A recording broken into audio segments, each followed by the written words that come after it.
Looking for something for the national park lover in your life? Maybe that national park lover is you. Then be sure to check out the Gaze Shop, the official home of all Gaze at the National Parks merchandise, featuring original designs inspired by the sights, monuments, and majesty of the national parks. From prints to totes to stickers, see all of our collections by visiting shop.gazeatthenationalparks.com to bring some of the national parks home with you.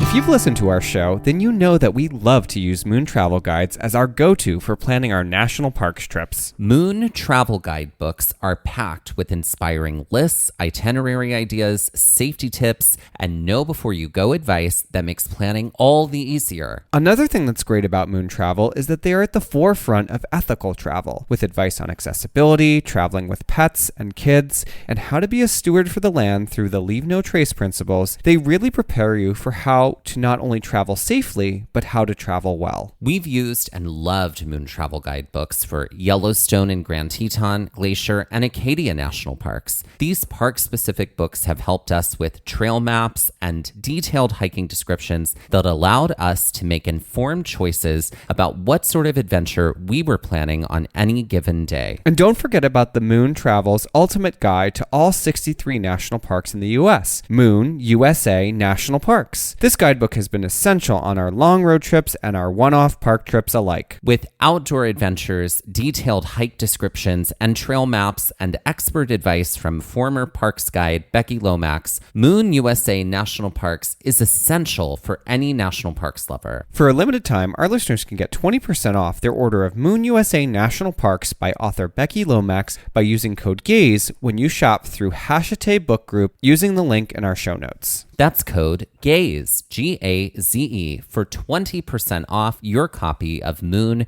USA National Parks. Head to our show notes to check it out and see Moon's entire collection of national parks guides. The great outdoors are calling you, so get ready to plan your next adventure with Moon.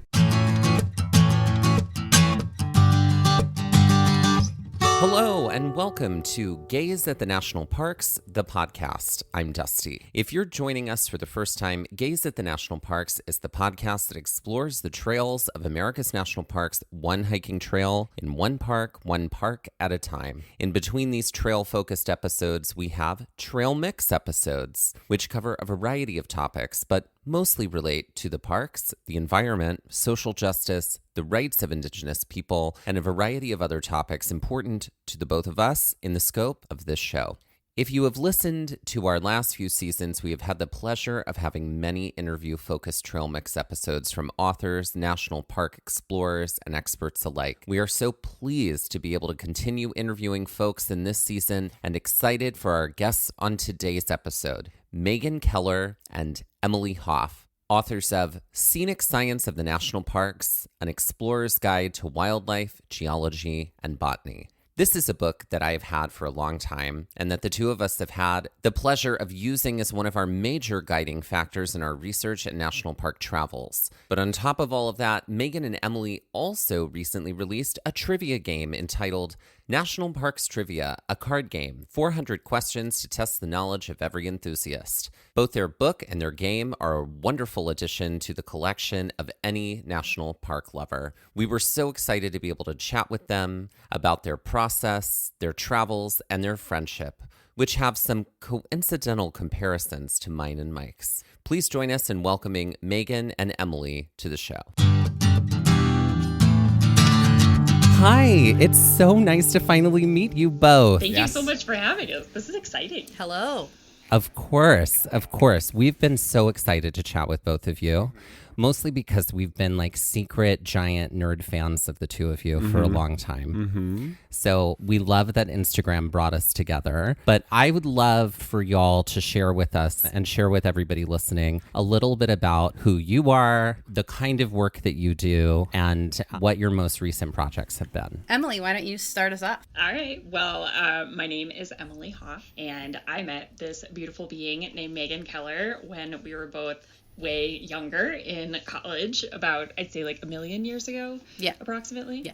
Accurate. And we knew that we wanted to do creative work together, but hadn't quite decided what that would be. But we just kept like brainstorming and ideating, and eventually decided that whatever it was going to be would be centered around like bringing people together with curiosity and nature, and just sort of like getting people access to that sense of curiosity and wonder that kind of gets beaten out of you over so long as you enter adulthood. Yeah.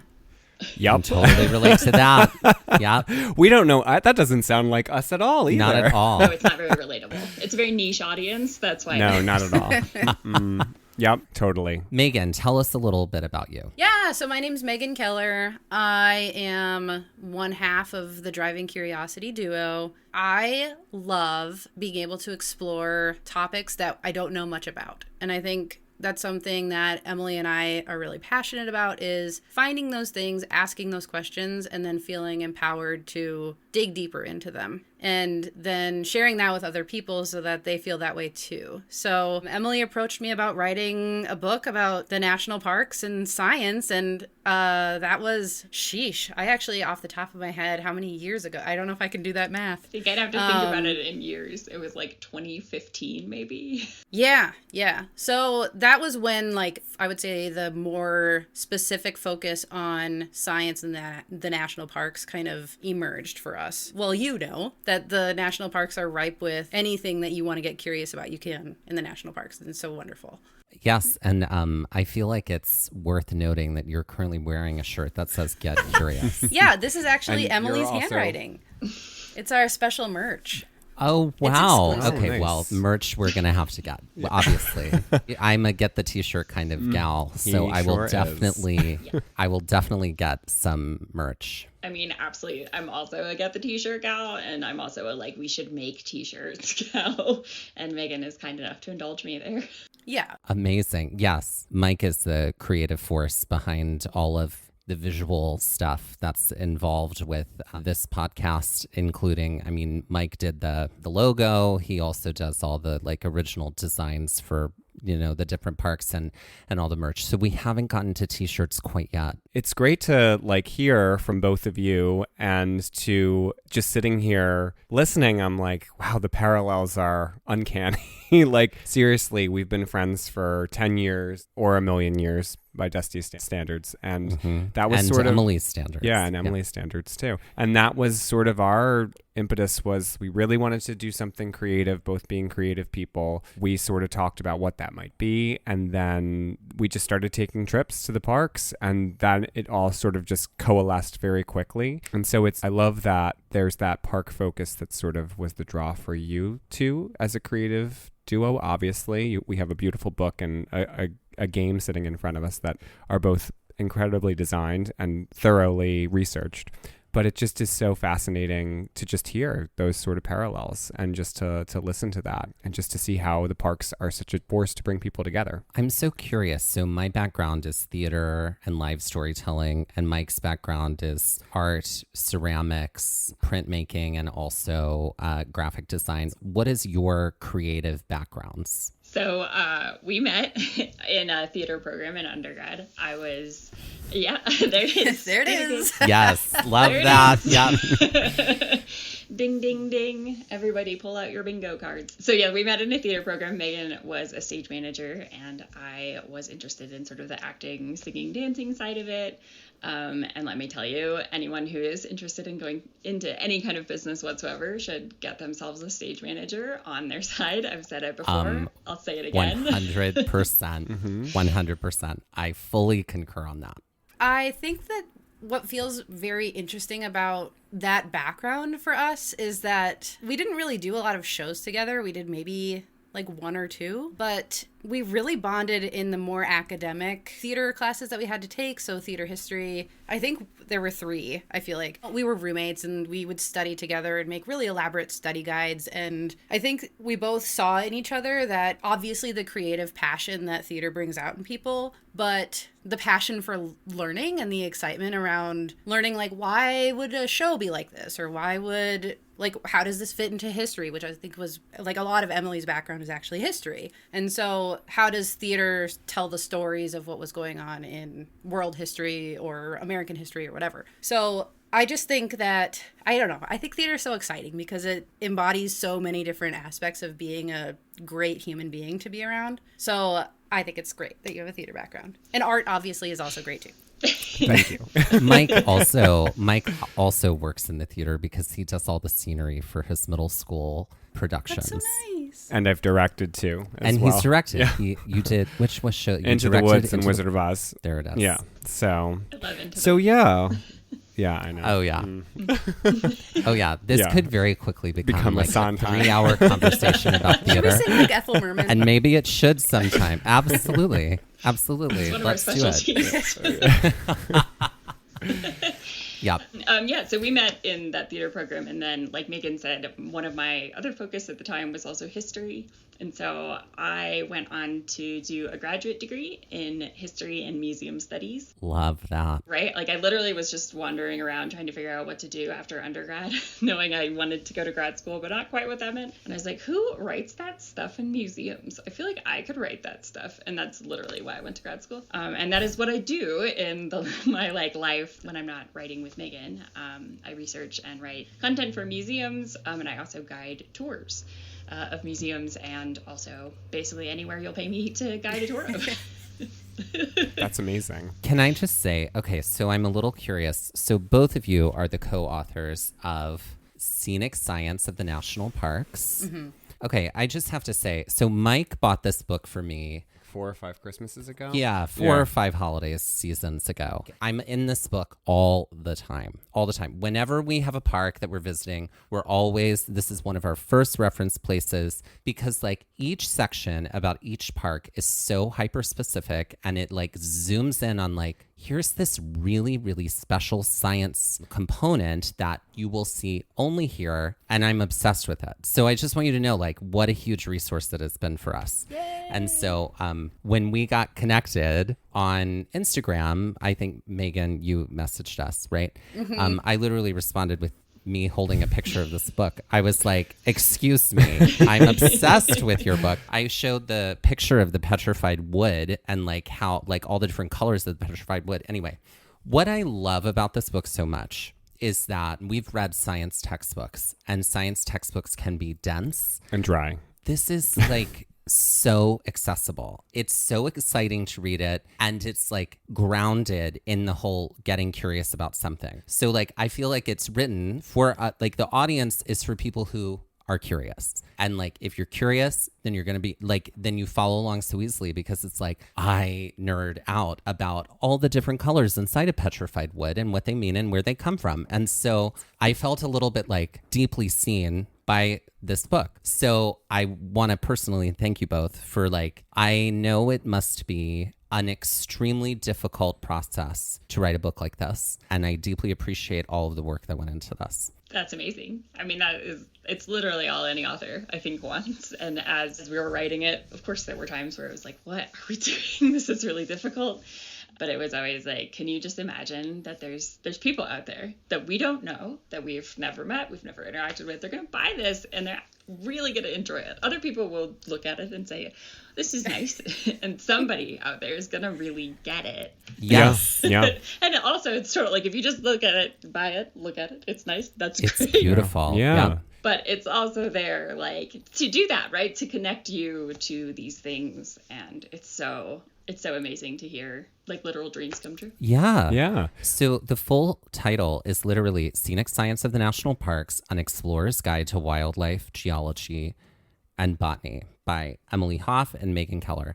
And so everybody has to go get this because like you'll be obsessed with it when you have it. What was like the process of like writing each of those sections? Like how did you choose like what are we zooming in on here? And then what was the process of like writing the actual text of it to have a sense of like we are inciting curiosity, we're also trying to remain accessible, and we're not trying to sound too dense? Yeah, I think many people might not appreciate the fine art of what we came to call book algebra, which is sort of the nitty-gritty detail of that when you sign a book deal contract, they tell you exactly how many pages you are turning in. So we knew how long the book would be, and we knew we wanted to cover or had to cover 60 parks, and so we needed to break it down from there with some guesswork about like how long do we think the index would be, and maybe an introduction would be nice, all kinds of things like that. And so we started from there in terms of like actual book architecture. But in terms of finding the subject matter, that goes back a little bit further when we first, as you're saying, we started to just travel in the parks too, to just say like, what's out there? What can we see? And we developed this style that we started to call science tourism, or I would call maybe like curiosity-based tourism, where we just went into a park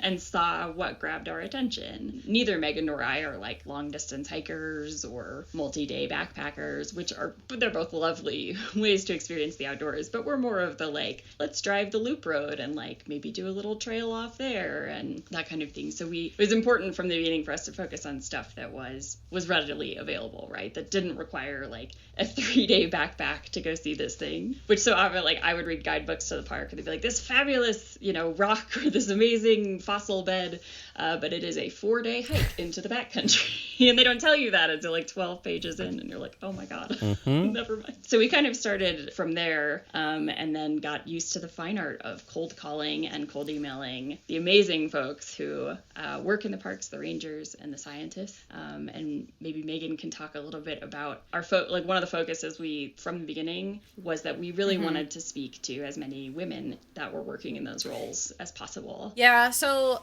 the other thing that I want to add is that when we started, I can't remember how many parks we had to add kind of last minute. I don't remember if it was 1 or 2. But when we started, there were fewer parks than when we had to have the manuscript submitted. And shortly after the manuscript was submitted, I think another park was added and we couldn't do it fast enough, And so that's just another interesting piece of this, is that it would be very hard to write like a fully evergreen national parks, anything really, because it's always changing. But what I would say is, you were alluding to the fact that like science texts and stuff are really dense. And so it was important to us to highlight, maybe underrepresented or underheard voices within the science community and the outdoors community in general. These people are so, so interesting. There was never a conversation that we had where we were just like, that person's so dull. And so I think that what we were finding is like, how can we use our platform or our ability or whatever to take what this person is so passionate about and so knowledgeable about and make it like just be that conduit to bring people to it, instead of having it be like, oh, you're a scientist, I don't feel like I can talk to you. And the thing is that in rangers too, right? They love sharing what they love. Like, who doesn't, right? So they love talking about it. So I would say the combination of literally traveling and we made it a point to talk to every visitor center ranger we could see. We always got the map. Like we were very serious about some things going into the parks and making it a very routine experience. And a lot of people don't do that, I think, too. So they just roll into the park and drive through and they don't know, and they're not taking that like little moment with the experts, right? And we also like very specifically sought out women rangers too, just because it was our goal. And I think that the visiting piece was a really big component of it, but also kind of defining in the negative and saying what is already talked about ad nauseum. So you'll notice in the book that we don't talk about, I don't know, the history of the Grand Canyon. Like, tell us the whole entire story of that. Because if you go to Grand Canyon National Park, the likelihood that you will leave without some basic understanding of that, if you've interacted with any interpretation in the park, is low. So we wanted to like dig that little bit deeper of what is interesting that isn't already hyper interpreted, right? So that was another component of it. That's what I feel was so exciting for me about digging into this book, and for the both of us when we would like take the time to really dig through, like, because it comes with us on the road a lot of times, like it's in our bags a lot of times, because it really does highlight something that I don't know that I would get if I just had the surface level experience, even like going into a visitor center, speaking to park rangers, seeing the interpretive information. I don't know that I would get what is offered in here. And so that was terribly exciting to be like, oh, I've been to this park before and I didn't even know this. I have had that experience many times flipping through this book. How far along in the process of just your own travels were you before how many parks had you been to before you really started to kind of dive into the book? And are you still hitting parks when you can? Of course. Yeah. That's like a lifelong. Yeah. I would say that we had like intentionally traveled to perhaps 6 parks by the time we got the book deal, which then unlocked some funding for us to be able to, in the end, we spent about 4 months and traveled through 20 parks in the summer and fall of 2018, which was amazing.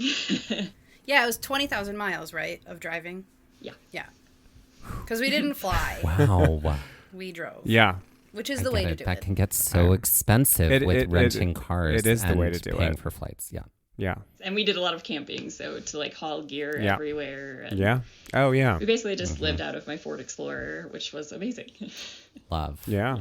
Yeah, there is really something about having all of your stuff with you, you know, and just being like, all right, well, we packed everything because the campsite's empty, so I guess we could leave, and just moving on to the next thing. And it was, I would say, such a magical, like, once in a life opportunity to know that we were on this mission for the purpose of the book. And I remember when we called Caitlin, our editor, from a truck stop? Like, that was the other piece of it too, where we had to like resume some check-ins and kind of businessy things. And we were like, hey, we're at this weird truck stop, like redlining our contract or whatever. It was just like so weird and random. It was an amazing 4 months of those specific travels for the book. But yes, we are still visiting parks. We want to visit all of them. We haven't been to the Alaska parks, which I think is just sad. Us neither. Us I either. know. We want to go so bad. So we should go sometime. All Let's together. go. Great. Let's plan it. I'm here Perfect. for it.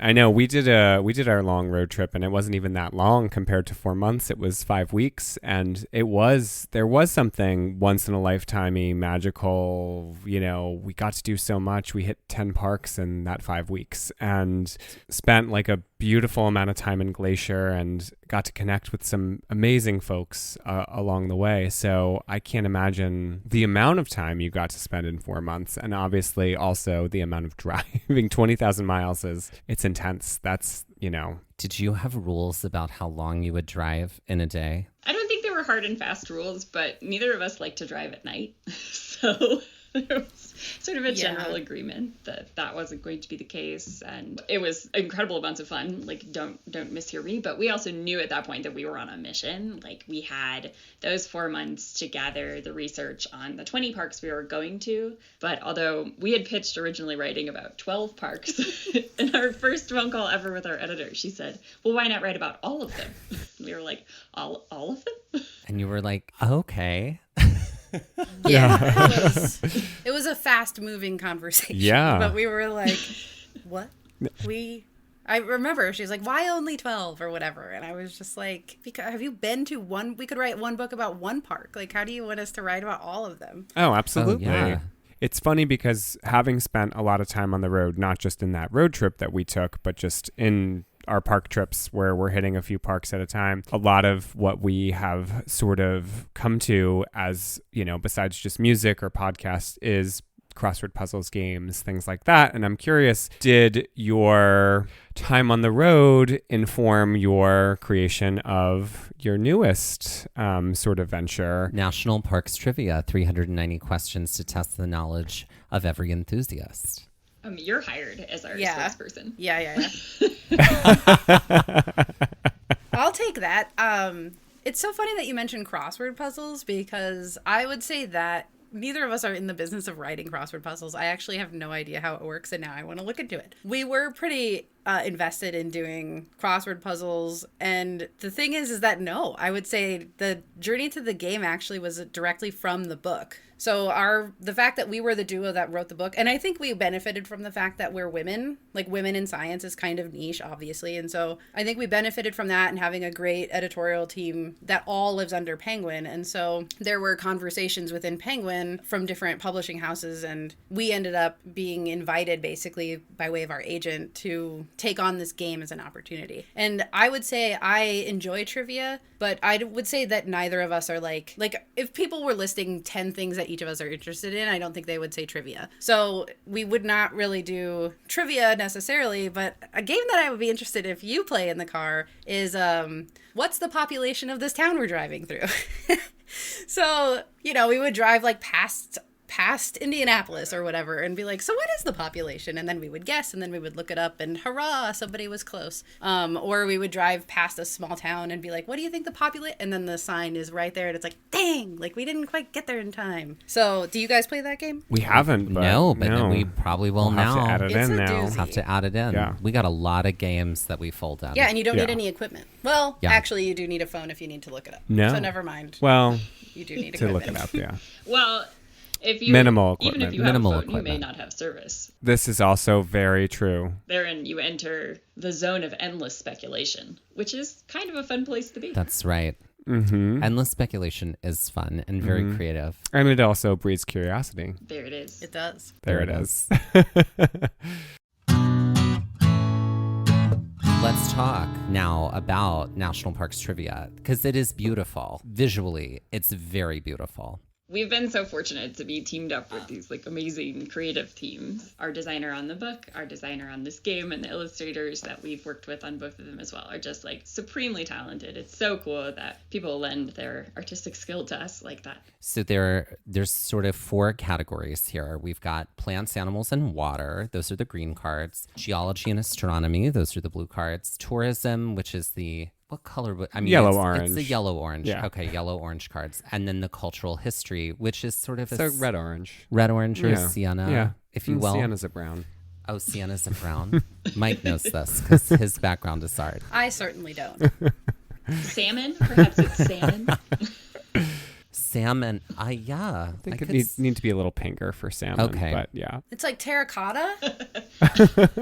Yeah. Yeah, it's sort of like a terracotta color. Yeah. It's like a Bart Simpson's t-shirt color.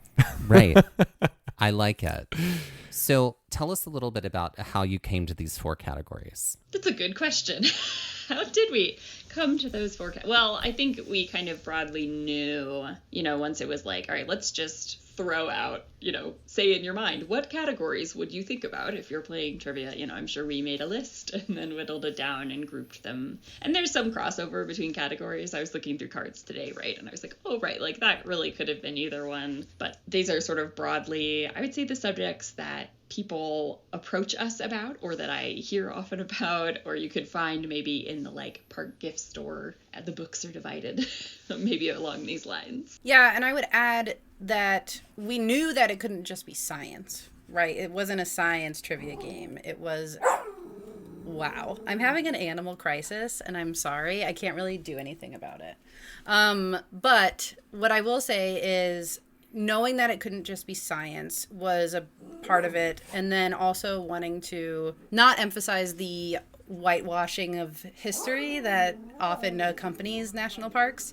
And so I don't know if you've played it or how much you've played it, and this is similar with the book. There are some names that are absent from the content, such as John Muir, et cetera, and that is intentional because while those contributions are important, obviously, they're talked about a lot, and there are a lot of things that aren't talked about. And so that was another important piece that I do think the challenges of the game, obviously the game is all about brevity and really fast facts and contextualizing them in a way that was very different than the book, but using it as an opportunity to illuminate things maybe for people. So I would imagine, and I hope that there are some people who are very, very serious about the national parks in only one way, who play this and then they're like, wow, I actually didn't know a lot of these things because I have a very specific knowledge of the national parks and it's not this. Which again, how do you write 390 questions only? There are some parks that only have a couple of questions in here, and so I think that piece is so exciting. But yeah, I feel like the decision about the different categories was, obviously there are kind of 2 science categories too, so it was kind of sneaky, right? We were like, well, geology has to be by itself, and astronomy undoubtedly fits with geology. Because we were like, where does astronomy go? So yeah, we have 2 sciencey categories, and then the other 2 that I think came from bookstores and knowledge from our editorial team, other trivia games that we referenced, and just kind of landed on those and combined things as we saw fit. Were you originally intending, so you said like astrology or astronomy, sorry, astronomy and geology. We're astrology fans. We are. That's our next We are. thing. Astrology in the national parks. Yeah. Yes. I love it. Great. What would a Capricorn do first when visiting a national park? Yeah. Oh, But- I'm here for it. Were there categories that you were hoping to include, or were you hoping to have more categories and like the editorial team kind of whittled you down or kind of just like corralled you into like just 4? I really don't remember how the number of categories truly. I think we suggested that number of categories. We knew there needed to be some, and we kind of similar to the book. We knew how many cards would be in the box. Publishing algebra. Exactly, trivia game, publishing algebra. Yeah. The box sets are like part of a series, right? So we knew the like dimensions that the box would be and how many cards would go in.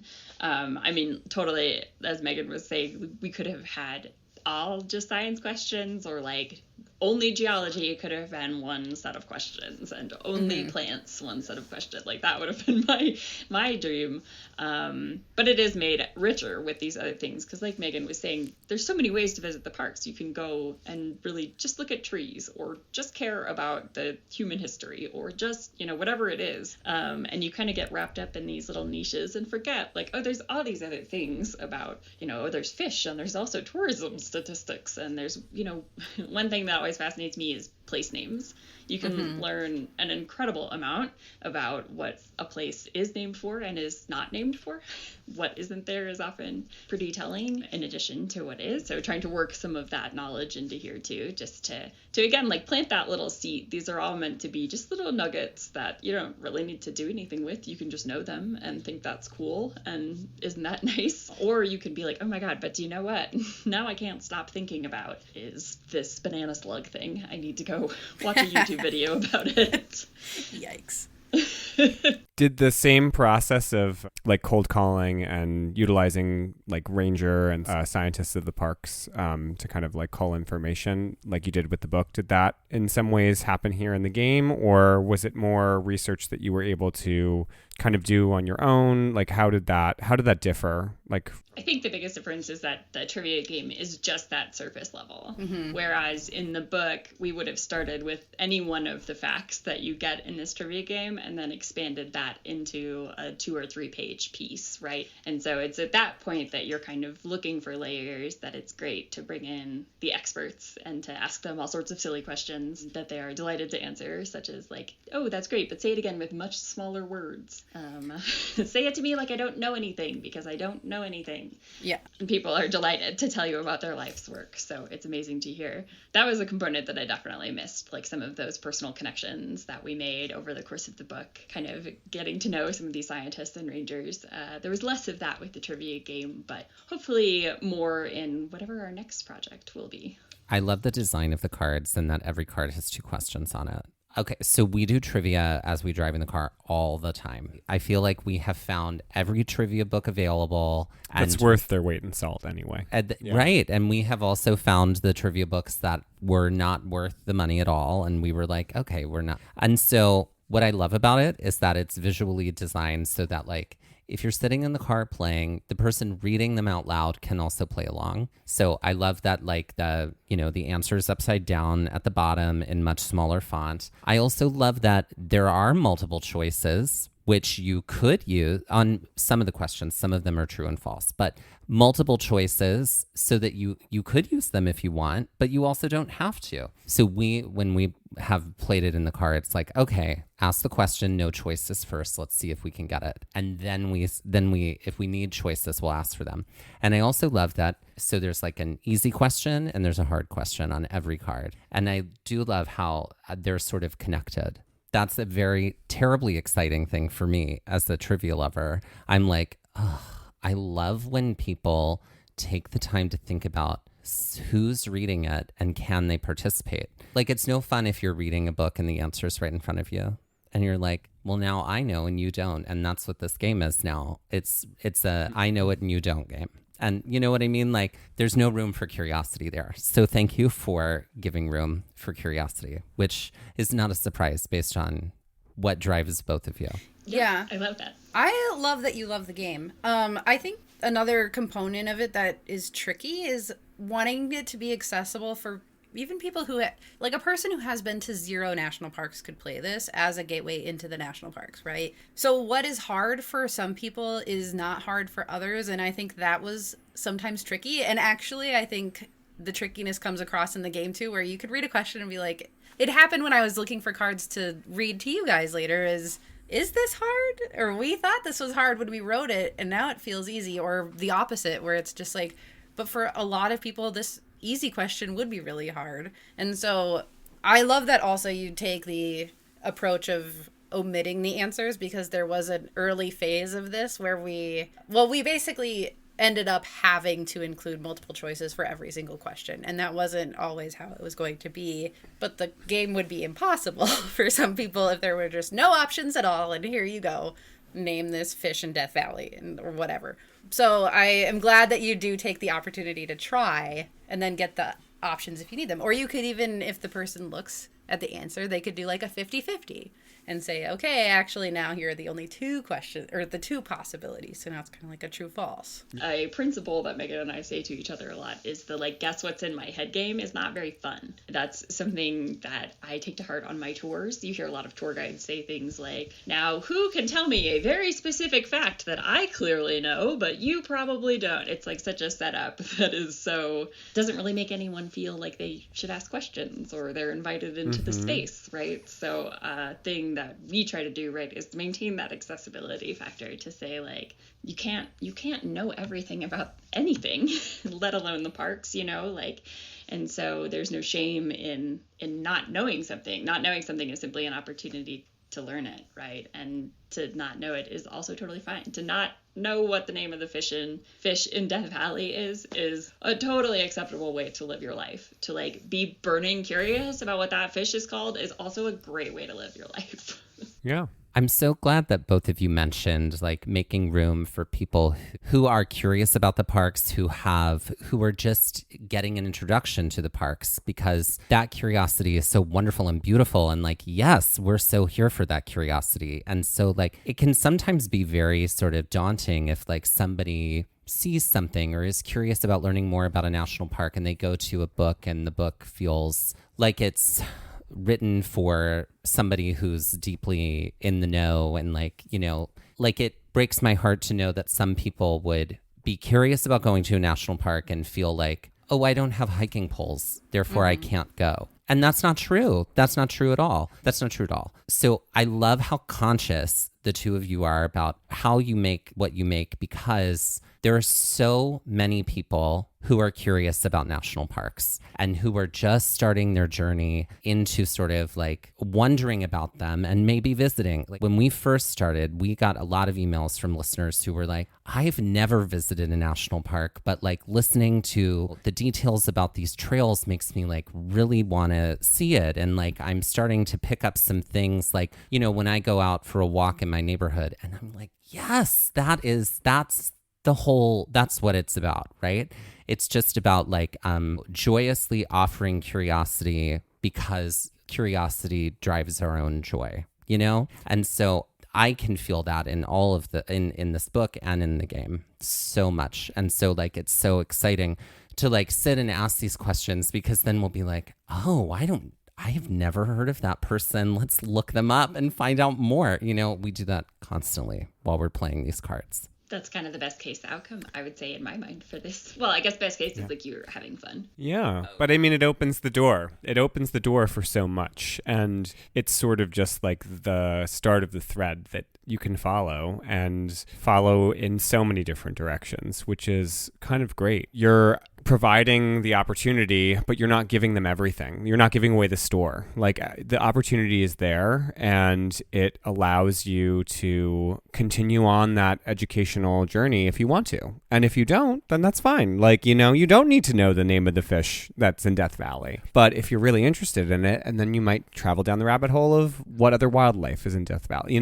So there's a lot of great opportunity there, which I think is so great to just offer to everybody, whether they're a national park lover or they're just starting. Totally. Which is exciting. Yeah. Yeah. I think, part of what I want to jump on something Maygen was saying earlier about kind of counteracting that like whitewashed wilderness narrative that is really common in the parks. There's this idea maybe that like the only way to experience a park is to like go hike to some dramatic point and take a picture of your boots hanging off a cliff alone and there's no one else in sight, which is a totally valid way to experience the parks.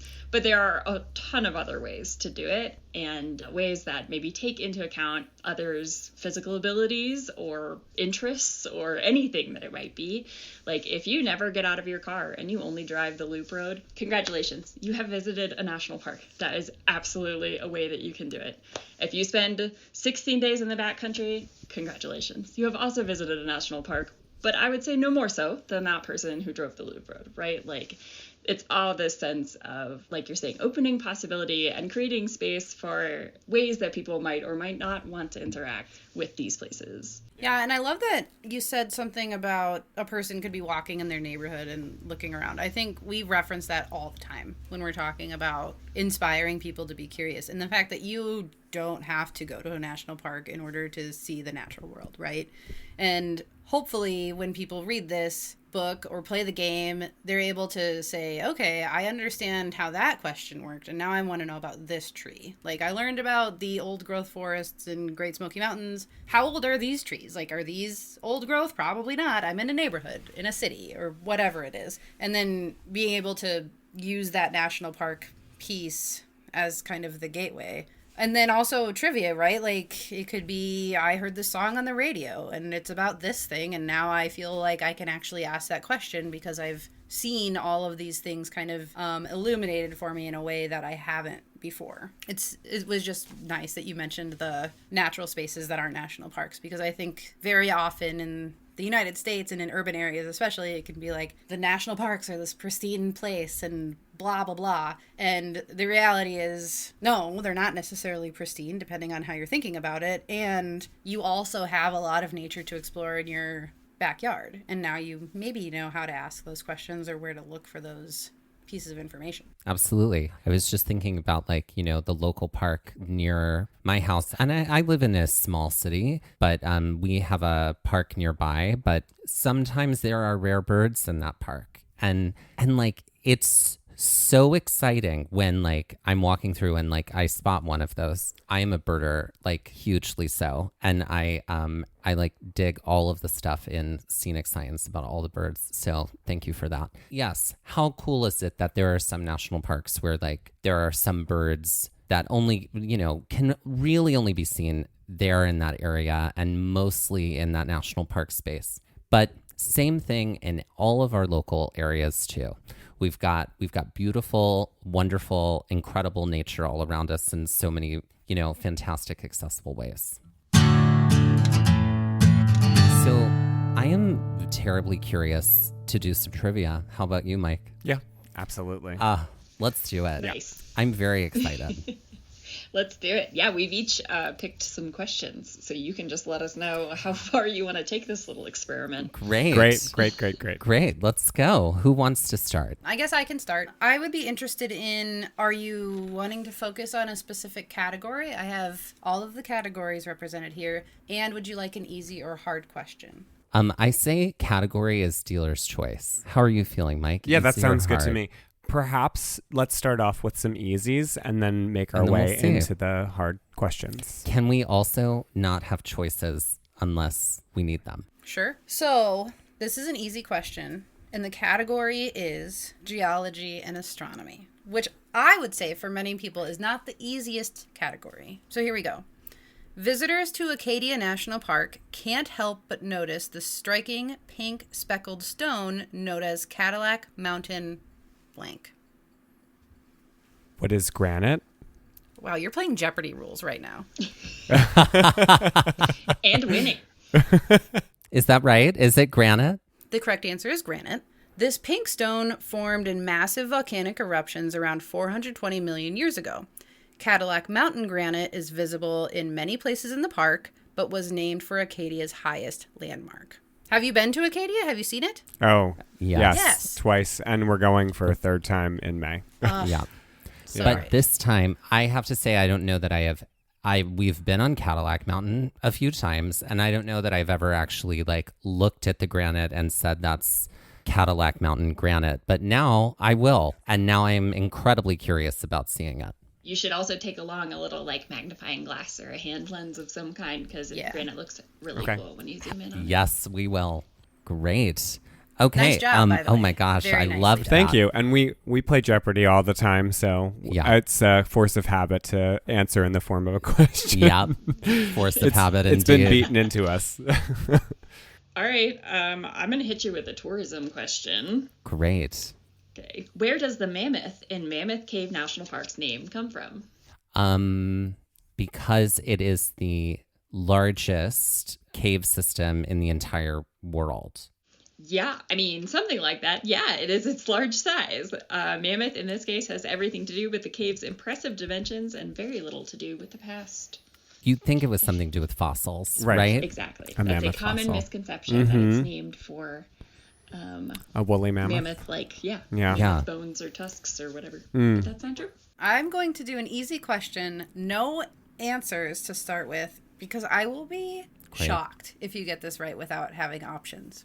And that is not a critique of your intelligence. Okay. Category is cultural history. Wind Cave National Park was the first national park created to protect a cave. What year was it created? Oh, it's early. It's early. It's early in there. I know it's like one of the first, I feel like. And Okay.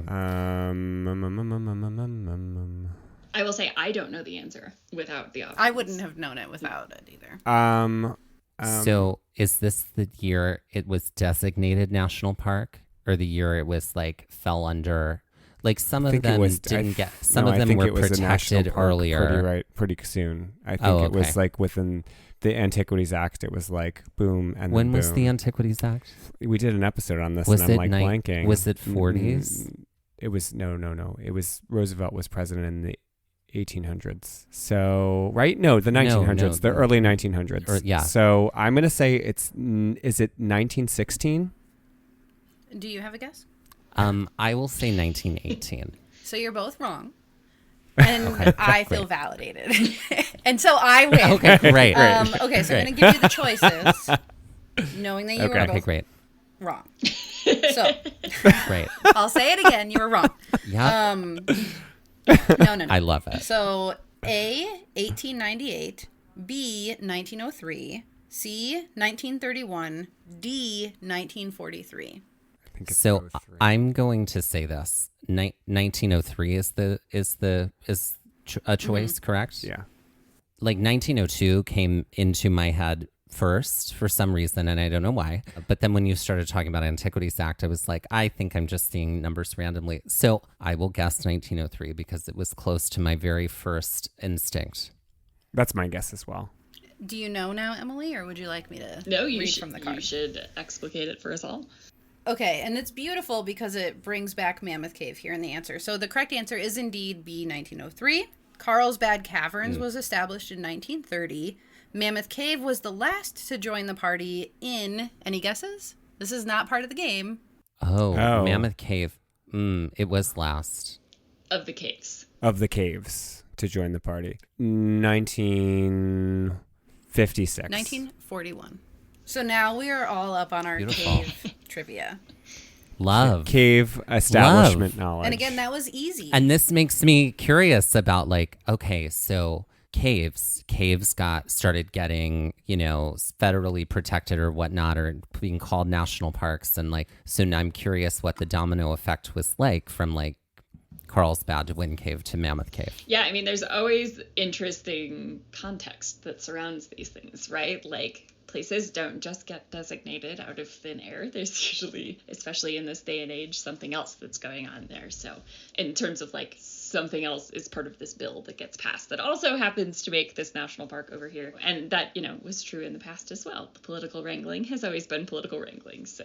Oh, let's do some more. This is too much fun. All right. How about Great. a true or false? This is a cultural history one. True or false, Great Smoky Mountains National Park is located entirely within Tennessee. False, because North it's Carolina. also located inside of North Carolina. That is correct. And if you don't look at their maps properly and a certain park road is closed, you will end up in North Carolina. when That you is find true. Tennessee. Yes. That is true. It's also possible to end up in the Cherokee Reservation, Yes. right there, because Yes. if a road is closed. Yes. Yeah. So we've driven through there and around that many times because of Blue Ridge Parkway. Should we move on to hard questions? Okay. Grand Teton is one part of a massive ecosystem that spans several states, national parks, and mountain ranges known as... Do you want me to read the choices? I mean, I would guess the Rocky Mountains, but I was could be going to wrong say about that. the Intercontinental Mountain Range. So neither of you are correct, Oh, and that is great. okay. Yes. I think you provided some great options. We should celebrate when we're wrong. Yep. Here are your 4 choices. A, Great Western Ecosystem. B, Grand Teton Ecosystem. C, Greater Yellowstone Ecosystem. Or D, Intermountain Ecosystem. Oh, this is very interesting. Was I close? Because that's still kind of my guess. But Okay, I'm gonna the Intermountain. yeah, that's still, I don't know. I just feel like that I was like on the pulse. So I have to say, I have a day job for a pharmaceutical company. I work from home, and so I see Intermountain as a name very, very often when in healthcare systems. So I'm gonna guess Intermountain Ecosystem.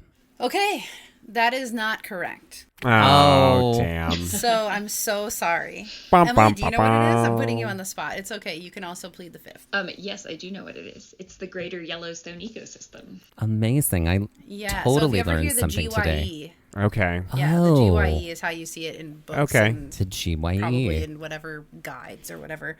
Yeah, so the whole area encompasses over 20 million acres and represents one of the very few almost completely intact temperate ecosystems on Earth.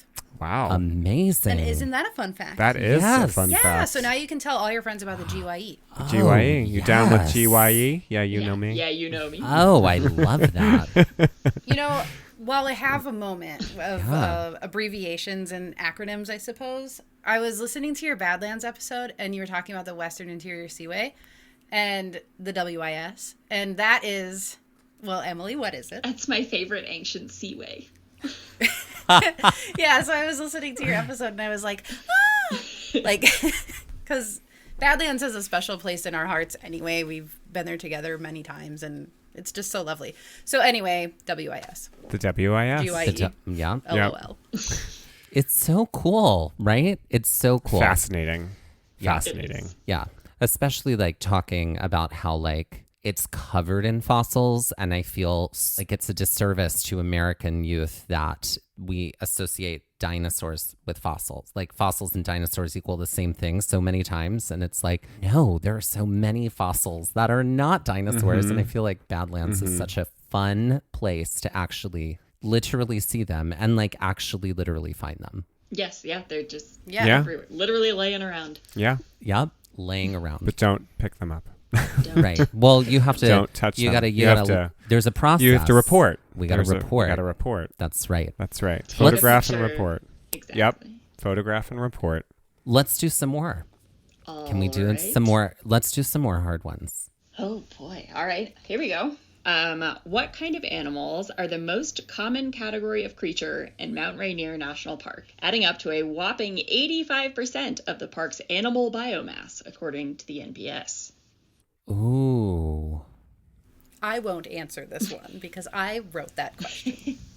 Okay. It's a great So question. I Wow, am. animals, I'm animals. going to Mount Rainier. I'm gonna go on a ledge here and say birds. What is your answer? I have none. I feel like no. I feel like I want to say amphibians, but I don't know why. Are either of those in the choices? Okay, you're thinking with your heads, and I love it. But no, they're not correct. The actual answer Great. is invertebrates. So you were getting close with amphibians, right? Okay. Love. Yeah. Invertebrates, including the banana slug, which is the only slug native to the Pacific Northwest, and totally a freak to look at. They're amazing. Oh, I love that. Let's do one more. Let's do one more hard one. Okay. Okay. I love these because they spark such great conversation. They're fun as like springboards to planning or saying you're going to plan, Okay, so, sorry, I should tell you the category. Why did I have to look at it? The category is tourism, which I knew. So White Sands was designated as a national monument in 1933 in order to protect the dunes. When was it made a national park? So it's fairly recent that this happened. Is it 2018? It was either 2018 or 2019. Yeah. I'm trying to think. Was the government shut down when it became a national park? Does that help? I don't know. Great question. That's a great question. Oh. I think it might be 2019. I'm going to say 2019 as well. Emily? Yeah. I concur. It was 2019. There we go. Look at that. The redesignation continues to protect the dunes while also elevating the park's natural and cultural history, which includes Ice Age fossil footprints and more than 10,000 years of human presence. Have you been? No, it's on the list. No, it's on the list. So if you put it on that list, I bet there's a tour guide on this call who might pop in. Oh, I'm yes. Okay. That's her Great. home park right now. That is my home park right now. Oh. Wait, yes. Oh. We thought so we're leaving for Big Bend in 2 days. And we'll be there for 3 days of hiking. And we toyed around with it's my spring break. This was my last day of school. So we toyed around with thank you. Oh God, it was needed. But we toyed around with doing Guadalupe Mountains and White Sands at the same time, because they're all sort of relative, and Carlsbad. We were can we do all 4 of those? And when we started out, we used to do because Dusty was teaching at the time too, and we would just share the spring break time. We would do okay, let's jam 5 parks in a week, and it was exhausting. And I was just I don't want to live that life anymore. I want to take the time to really hone in and enjoy the park, and then I want to come home and have a few days to decompress before I have to go back to school. So we just decided to do Big Bend, but we know that El Paso is calling us again at some point. Yeah, we'll be back. Yeah. It is a delightful airport. I think you will. I don't know what your home airports are like. LaGuardia was my home airport for many, many years. Oh, so okay. El Paso's airport is a dream come true. There's 12 gates. Oh, great. Oh, beautiful. 4 places that will serve you tequila, and it's perfect. Oh, Great. Good to know. Might get one of those before the flight back. Oh, I love that.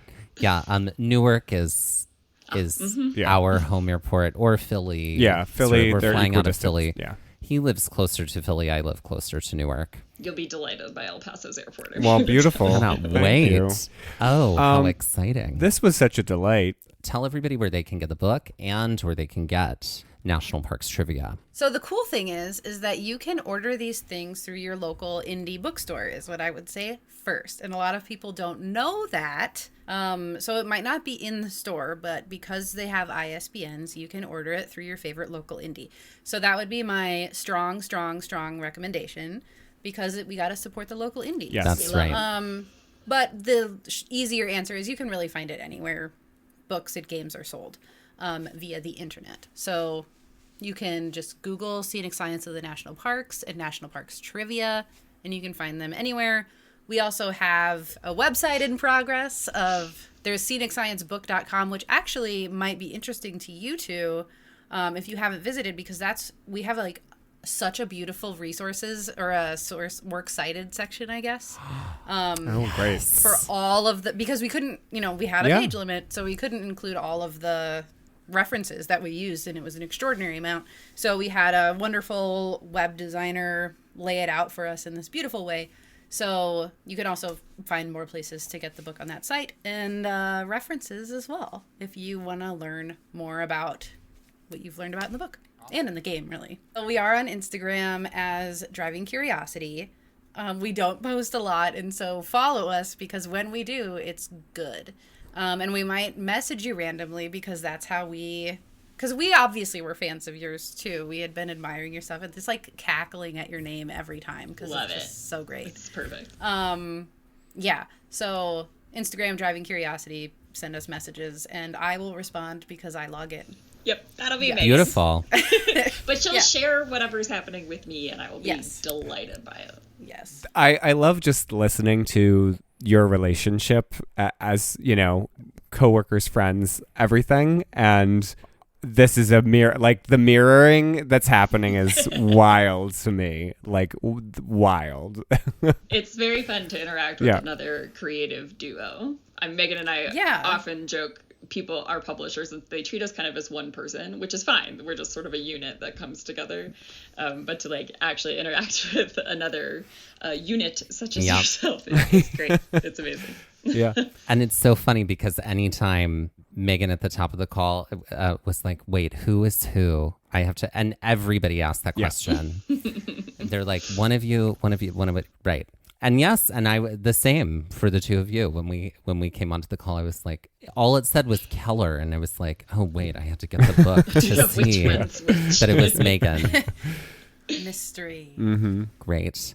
Well, everybody out there listening, go to your local bookstore, support your local bookstore, ask them to order you a copy of Scenic Science of the National Parks and also National Parks Trivia. Do it. March right up to the counter and just ask for it. And they'll be delighted. And you'll be delighted. And we'll be delighted. It's just delight all around.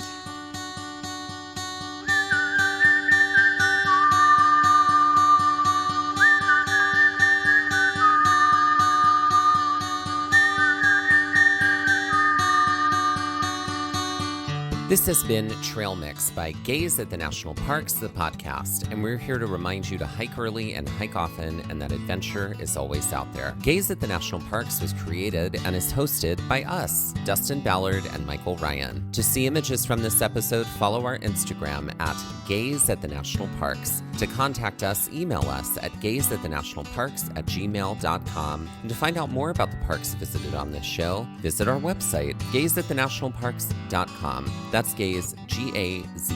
All original artwork featured on Instagram, on our website, and in the Gaze shop is by Michael Ryan. All original music was written and performed by Dave Seaman and Mariella Klinger, with Sean Sklios on guitar. Our music producer is Skyler Fortgang. This episode was edited by me, Dustin Ballard. We would also like to acknowledge that while recording this episode, we were on the traditional and stolen lands of the Lenape people, also known as Ocean County, New Jersey.